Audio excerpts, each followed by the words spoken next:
Hi guys, good evening or good morning Pinas time. Ako po ay nagluluto ng chocolate cake para bukas kasi nga tomorrow is a Friday. Pupunta sila dito pero hindi naman siya lunch, pero in the afternoon, maghrib time. Yan, nagbe-bake po ako ng chocolate cake. Yan siya. Inano ko lang kasi wala kong hand mixer lang gamit ko. Ito, hand mixer lang gamit ko. Oh, 'di ba? Oh, malamig kasi guys yung aircon. Ito yung ano siya. Oh. Ito yung ginamit ko. Yan. Ganito lang ginamit ko. Oh, 'di ba? Chocolate moist cake yung ano dating gawi. Kasi nga alam mo na, 'di ba? Yan no.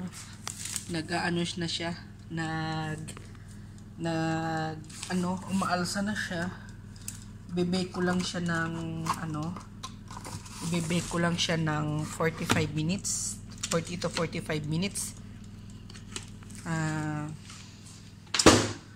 Gagawa sana ko bukas ng ng donut, siguro sa hapon na para naman, 'di ba? Oh, donut ng anuhin ko para makakain din yung mga bata. Tsaka may may makakain din yung makasama ko dito kung sino mang makapunta dito, 'di ba? Oh. Yan maalsa-alsa na siya, guys. Yan Yan. Kasi nakita ko hindi pwedeng bubukas-bukas ka sa sa oven kasi nga yung niya, yung dough niya babagsak. Kaya ganyan lang. Yan, hanggang sa maluto siya kasi nakaito naman siya, timer naman to siya. Ito siya yung up and down na pangluto. Ito yung ilang degrees yung init. Ito pala guys yung electric oven na hindi na tatakpan natin yung baka magalit yung brand niya. Hindi pa tayo 'di ba? Oh, ito siya guys, napakaganda niya. Napakaganda ng electric oven. Gusto ko yung ganito na electric oven lang siya para isang ganyan lang, 'di ba? Pero may ganito naman ako ng guys, may ganito din ako sa amin kaso malit lang din yung pero it's better yung ganito kasi makikita mo talaga may ilaw, makikita mo yung dough o yung niluluto mo na kung luto na ba o hindi. Pero ang nakagandahan lang nito na electric oven guys, may timer siya.